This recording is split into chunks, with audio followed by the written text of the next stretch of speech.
Okay, this is a badminton rant, but I'm taking the desktop to kind of show you what I'm talking about. The title of this rant would be something like, you're probably using too hard of a racket. And what I mean by that is, right, everyone for some reason just like sticks to like the most extreme things. Everyone's like, oh, I want to hit hard. So what do they get? They get something for you, head heavy, very stiff, and then they tension it up to like 28, 29, 30, right?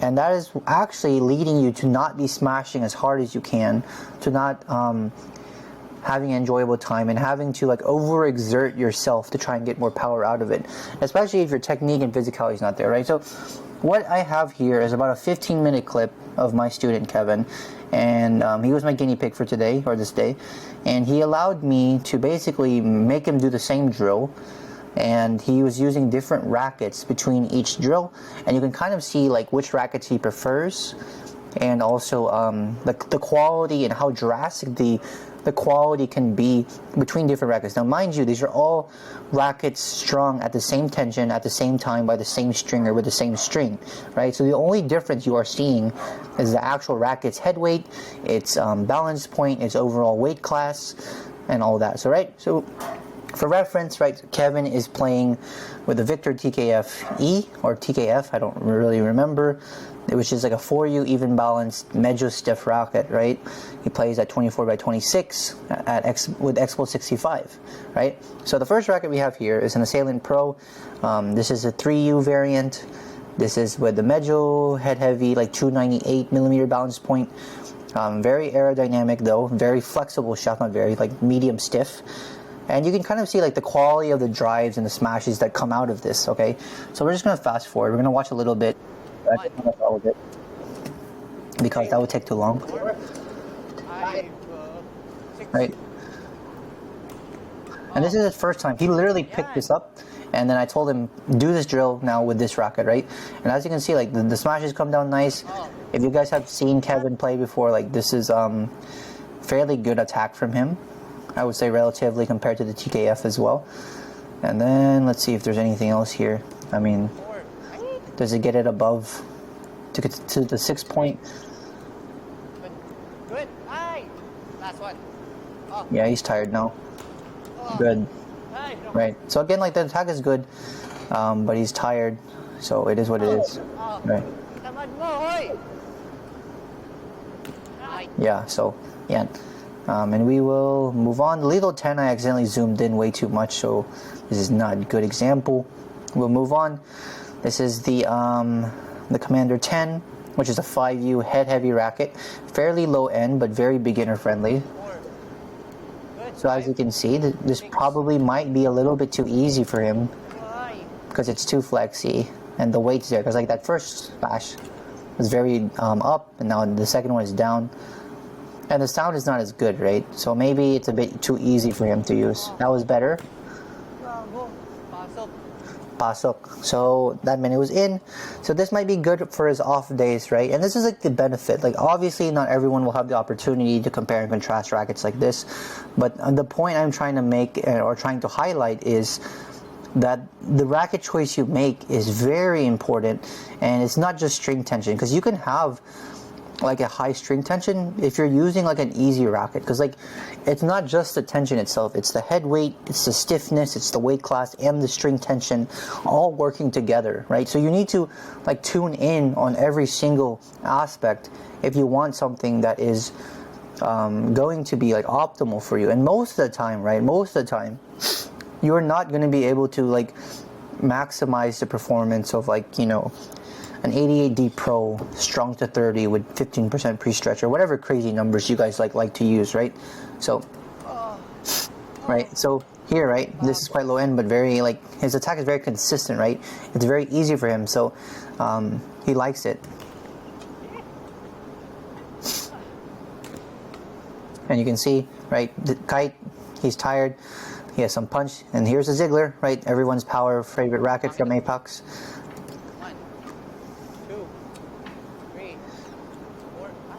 Okay, let's wait till he gets 6.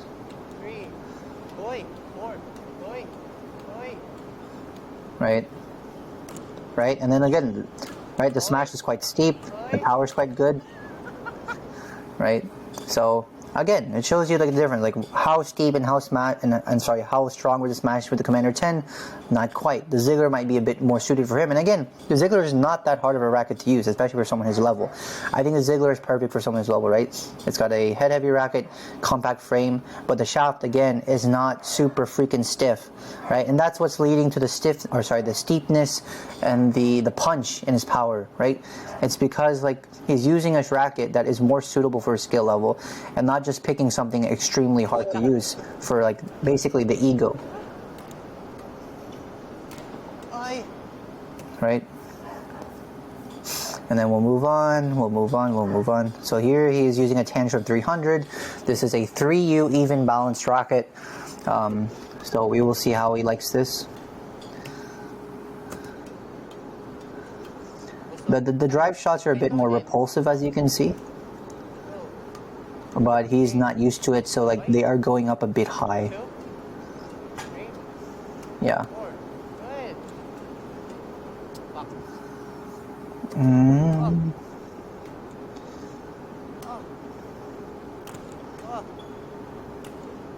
Yeah, so obviously there's an adjustment period, maybe even balance is not for him. And let's see one more time. Good. Yeah, so there you go, right? That's how you would play with something with 3U. Let's see what happens here. Wait, we missed it. Right, good.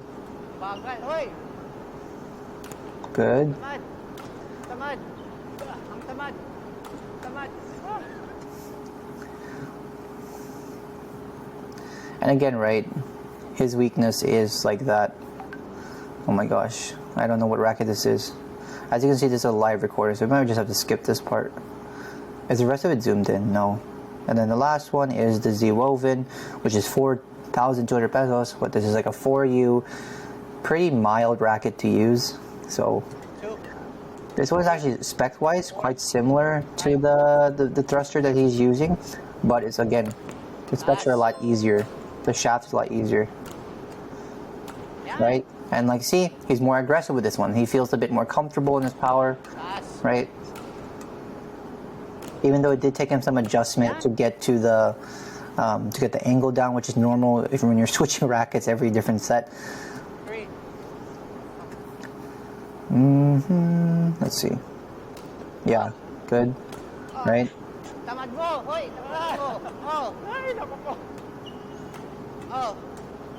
Yeah, so there you have it, right? He's been a bit more aggressive. He's taking more power shots, right?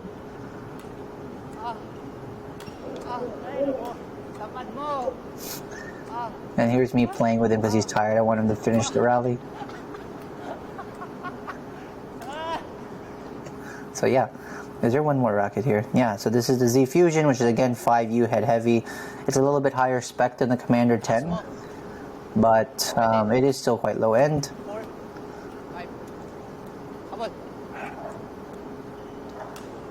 And as you can see, right, he quite likes this one, right? A lot more than Commander 10. I think this is probably the racket he played the best with out of the ones we saw. You can feel free to comment and agree or disagree with me, right? But again, this just shows you, right? Sometimes you don't need the heaviest equipment. That's a repeating thing in this now 9-minute video, is right? You don't need the best of the best equipment, right, to get the best. Like, it's not like that where like if you have a car, right? If you have a faster car, that's not the whole story. You also need to be a better driver to take advantage of it, right? Sometimes, you know, it's like that for rackets. Just because you have a better racket doesn't mean you're going to necessarily perform better because of it. Because every racket is made for a different person. So if you buy a pro-end racket, which is made for a user that has pro-level physicality, pro-level technique in mind, and you don't have pro-level physicality or you don't have pro-level technique, you're going to have a lot harder time than if you got something lower end, but you perform better with it. So I don't know if this message is going to come across as I want it to. So we'll see. We'll see what people think. But yeah, let me know what you guys think. And yeah, hopefully you guys have the chance to try out rackets and, like, you know, put aside the ego and really like be analytical about like your skill level and your technicality and your physicality, and be like, hey, maybe I don't really need this 100ZZ or this 88D Pro 3rd Gen, because those are the rackets I see all the time, or this 1000Z, right? Or maybe my tension is strung too high, right? I hope like this video makes it very clear, like, you know, low end racket doesn't mean it's bad, right? You gotta like really take time to look at the specs. Okay, bye bye.